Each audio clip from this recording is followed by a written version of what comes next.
Hello student, welcome once again. बच्चों, आज की इस वीडियो में हम लोग एक्सरसाइज 8.1 का जो 8th नंबर का क्वेश्चन है इसे सॉल्व करेंगे। अगर हमने 6th और 7th सॉल्व किया है ना तो ये भी आपसे इजीली सॉल्व हो जाएगा। देखो, इसमें बोला जा रहा है कि ए बी सी डी हमारे पास एक रेक्टेंगल है in which diagonal E C bisect angle A as well as angle C. यानी कि ए बी सी डी जैसे यहाँ पर हमारे पास एक रोम्बस है, उसी तरीके से एक रेक्टेंगल रहेगा। अभी मैं आपको डायग्राम बना के दिखाऊंगा जिसमें हमारा जो डायगोनल ई सी जाएगा वो एंगल ए को और एंगल सी को दोनों को बाइसेक्ट कर रहा है। इतना हमसे बोला गया है। अब हमको क्या प्रूव करना है? शो दैट जो हमारा ए बी सी डी है वो एक स्क्वायर है। यानी कि हमारा ए बी सी डी जो एक रेक्टेंगल था ना वो एक स्क्वायर भी है, ये अपने को यहाँ पर प्रूफ करना है। तो हम क्या जानते हैं कि रेक्टेंगल की परिभाषा क्या होती है, डेफिनेशन क्या होता है? आमने सामने का साइड इक्वल होता है रेक्टेंगल में, और स्क्वायर में चारों के चारों साइड इक्वल होते हैं। तो यहाँ पर हमारा अगर स्क्वायर बनता है ना तो स्क्वायर भी एक तरह का रेक्टेंगल ही है। क्यों है? क्योंकि रेक्टेंगल की डेफिनेशन क्या है? आमने सामने की साइड इक्वल, और स्क्वायर में भी तो आमने सामने की साइड इक्वल ही ना होता है, चारों साइड इक्वल है, यानी कि आमने सामने की भी इक्वल है। तो दोनों एक तरह से आपस में इक्वल होते हैं। यानी कि रेक्टेंगल जो है वो मेरा स्क्वायर भी बन जाएगा। कब? जब उसके चारों साइड आपस में इक्वल होंगे तब। तो यहाँ पर अपने को वही बनाना है, उसको स्क्वायर बनाना है। साथ ही साथ अपने को दूसरा चीज़ एक और प्रूफ करना है कि जो डायगोनल बी डी होगा वो बी और डी को बाइसेक्ट करेगा। तो जैसे पिछले वाले क्वेश्चन मैंने आपको समझाया था ना, क्वेश्चन नंबर 7 में, सेम उसी तरीके से यहाँ पर भी हम लोग सॉल्व कर देंगे कि ये जो हमारा डायगोनल मान लो यहाँ से एक ऐसे बी डी जाता है, तो उस कंडीशन में बी डी एंगल बी को और एंगल डी को दोनों को बाइसेक्ट करेगा। तो ये सिंपल है, ये आपने पिछले वाले क्वेश्चन में किया है। मेन आपको ये ए बी सी डी को स्क्वायर प्रूफ करना सीखना है, और ये भी बहुत सिंपल है। ये मैं आपको कॉपी में समझा देता हूँ। तो देखो, यहाँ पर हमने एक रेक्टेंगल बना लिया है जो कि आपको स्क्वायर की तरह दिख रहा होगा, क्योंकि हमको इसको स्क्वायर ही प्रूव करना है। और जैसे कि मैंने आपको पहले बताया कि स्क्वायर की डेफिनेशन होती है चारों साइड आपस में इक्वल, और रेक्टेंगल की आमने सामने की साइड्स आपस में इक्वल होती हैं। तो स्क्वायर में भी तो आमने सामने की साइड इक्वल होंगी, तो एक तरह से जो हमारा स्क्वायर है वो रेक्टेंगल भी कहलाता है। ठीक है, तो हमने यहाँ पर क्या किया है? एक रेक्टेंगल बना लिया है जिसकी आमने सामने की साइड्स आपस में इक्वल हैं, यानी कि ए बी और सी डी आपस में इक्वल हैं, और बी सी और ई डी आपस में इक्वल हैं। ठीक, हमसे क्या बोला था कि ए सी जो है वो बाइसेक्टर है। ठीक है, हमारा ए सी हमने यहाँ पर बना लिया, और ये ए सी जो है हमारा एंगल ए का और एंगल सी का बाइसेक्टर है।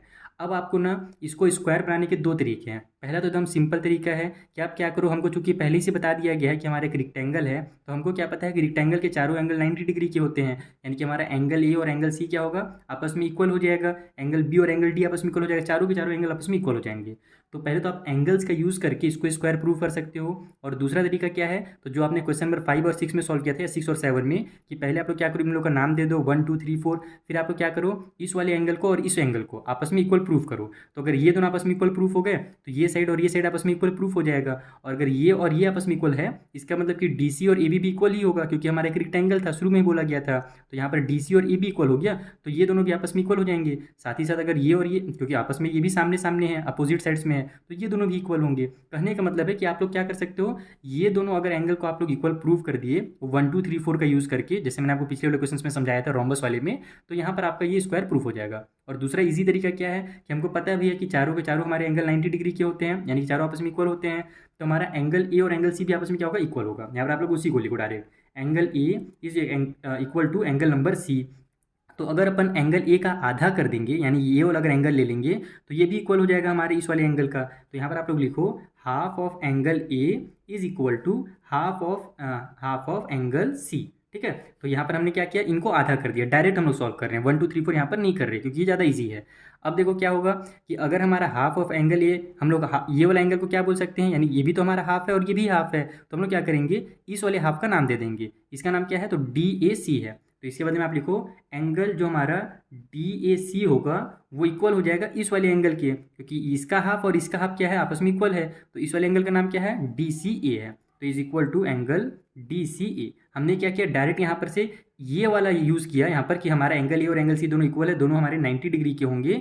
इसीलिए हमारा क्या हो गया, हाफ जो एंगल ए का होगा और एंगल सी का होगा वो आपस में इक्वल होगा। इसका मतलब ये वाला साइड और ये वाला जो हमारा एंगल है ये दोनों भी आपस में इक्वल होंगे। और हमको मेन यही काम करना था। अगर हमने इन दोनों एंगल को इक्वल प्रूव कर दिया, इसका मतलब कि इसके अपोजिट में जो साइड्स हैं वो भी आपस में क्या होंगे, इक्वल होंगे। तो हमारा इस वाले एंगल के अपोजिट में कौन सा साइड है? डी ए सी के अपोजिट में हमारा ये डी सी है, इसलिए हमारा जो डी सी होगा वो इक्वल हो जाएगा एंगल सी के अपोजिट में कौन साइड है? हमारा ई डी है, तो डी सी इक्वल हो जाएगा हमारे ई डी के। और यहाँ से हमारा जब ये इक्वल हो गया, डी सी और ई डी इक्वल हो गया, तो बस आपको पूरा काम हो गया। क्योंकि हम क्या जानते हैं कि डी सी के अपोजिट में कौन सा है? हमारा साइड है ए बी है। तो हम लोग ऑल्सो ऑल्सो यहाँ पर आप लिखो D C is equal to A B, and हमारा जो ए डी है ये किसके इक्वल है? तो ये हमारे बी सी के इक्वल है। तो यहाँ पर आप लिखो A D is equal to B C, क्योंकि हमारे क्या है, ये अपोजिट साइड के एंगल्स हैं एक रेक्टेंगल के। यहाँ पर आप लिख सकते हो कि opposite sides of rectangle, rectangle के जो अपोजिट साइड्स होते हैं वो आपस में इक्वल होते हैं।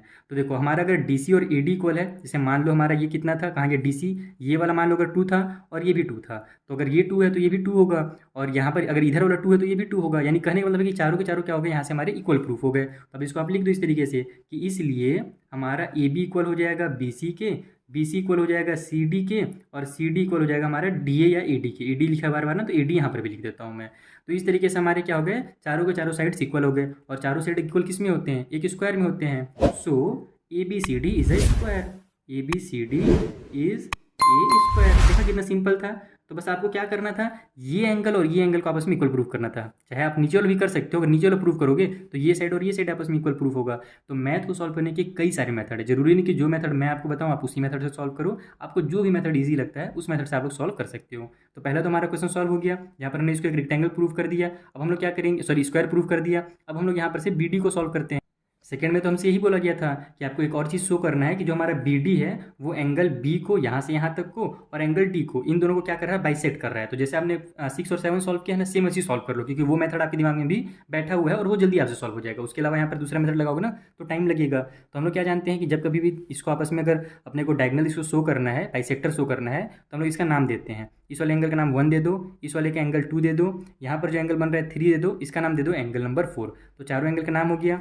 अब हम लोग क्या करेंगे कि यहाँ से एंगल्स को ले लेंगे, क्योंकि बाइसेक्टर को प्रूफ अगर करना है तो बाइसेक्टर प्रूफ करने का सबसे सिंपल तरीका है कि आप 1 और 2 जो एंगल लिया है आपने ना, इन दोनों को आप आपस में इक्वल प्रूफ कर दो। अगर 1 और 2 आपस में इक्वल हो गए, इसका मतलब कि ये जो लाइन है वो हमारे एंगल बी का बाइसेक्टर हो जाएगा। सेम टू सेम उसी तरीके से 3 और 4 को आपस में इक्वल प्रूफ कर दो, क्योंकि अगर 3 और 4 आपस में इक्वल है तो ये जो हमारी लाइन गई है वो हमारी एंगल डी की भी बाइसेक्टर हो जाएगी, क्योंकि बाइसेक्टर का काम ही होता है बड़े वाले एंगल को 2 पार्ट में बराबर बराबर पार्ट में डिवाइड कर देना। तो हमने क्या करना है, इन एंगल्स को आपस में इक्वल प्रूफ करना है, 1 2 को और 3 4 को। तो उसका सबसे सिंपल तरीका है, आप लोग क्या करो, इसको एक ट्रायंगल ले लो, जैसे ए, या फिर आप किधर से ले लो, किसी को भी ले लो। जैसे मैं ए बी डी ले लेता हूँ, ये वाला मैं ट्रायंगल ले लेता हूँ यहाँ से जो आपको दिख रहा है, ठीक है। तो यहाँ पर आप लोग लिखोगे in triangle A B D. अब इस ट्रायंगल जो हमारा ए बी डी है, इसमें हम लोग क्या जानते हैं कि हमारा ए बी और ए डी आपस में इक्वल है, और अगर साइड्स आपस में इक्वल हैं तो साइड्स के अपोजिट में जो एंगल होंगे वो भी क्या होंगे, आपस में इक्वल होंगे। यानी कि हमारा ए डी के अपोजिट में जो एंगल 1 बनेगा और ए बी के अपोजिट में जो एंगल 3 बनेगा, तो ये दोनों भी आपस में इक्वल होंगे, क्योंकि ये अपोजिट वाले साइड्स आपस में इक्वल है। तो यहाँ पर आप लिखो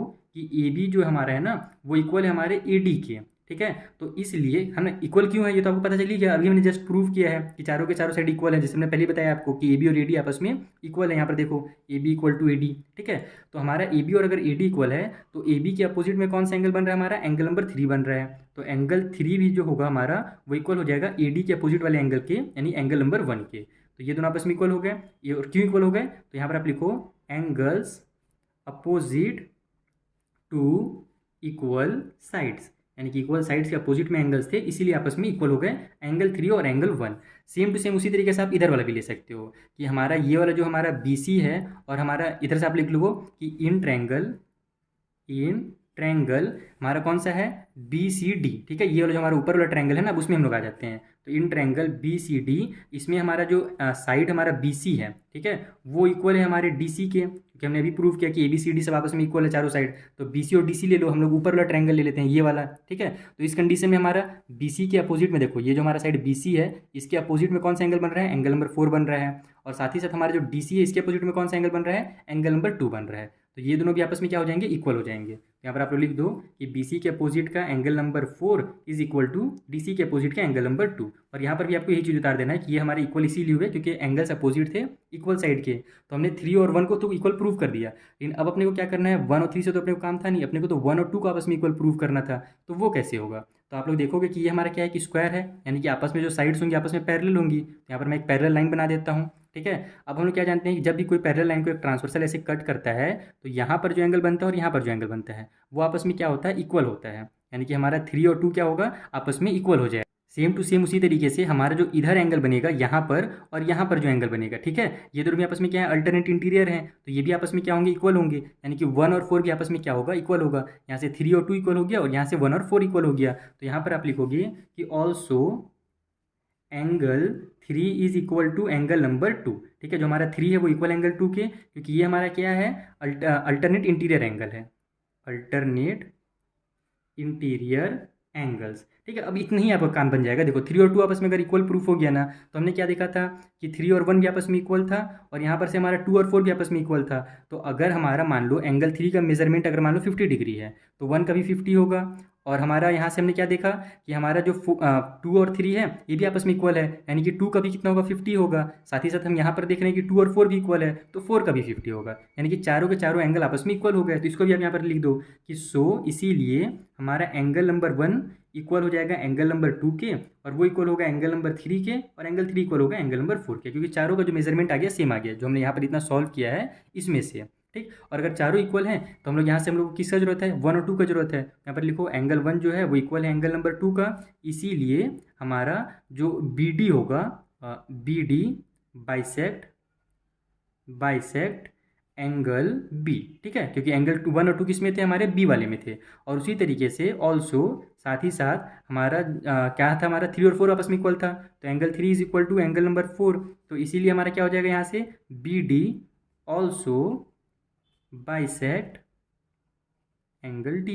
बस यही आपको करना था, बस आपको इक्वल प्रूफ करना है। आप कोई भी मेथड लगा लो, यहाँ पर मैंने थोड़ा सा अलग मेथड कर दिया, हमने दोनों ट्रायंगल ले लिए। अगर आप दोनों ट्रायंगल नहीं लोगे ना, तो आपको 2 बार अल्टरनेट इंटीरियर एंगल लेना पड़ेगा। ठीक है, आप दोनों तरीके से कर सकते हो। जैसे देखो मैंने यहाँ पर ये इधर वाला ट्रायंगल लिया और इधर वाला ट्रायंगल लिया, तो मेरे को बस एक ही बार अल्टरनेट इंटीरियर लेना पड़ा। अगर मैं केवल एक ही ट्रायंगल लेता ना, तो मुझे 2 बार अल्टरनेट इंटीरियर एंगल्स लेने पड़ते हैं। तो मैंने जैसे आपको पहले ही बताया, मैथ को सॉल्व करने के कई सारे मेथड है। चलिए, हमारा क्वेश्चन नंबर 8 जो यहाँ पर सॉल्व होता है। आई होप आपको बहुत अच्छे समझ में आ गया होगा। अगर भी कुछ डाउट हो तो आप मुझसे इंस्टाग्राम और टेलीग्राम के थ्रू पूछ सकते हो। मिलेंगे हम लोग नेक्स्ट वीडियो में, यहाँ पर जो आगे क्वेश्चन है ना, हमको उसको सॉल्व करना सीखना है। Thank you for watching.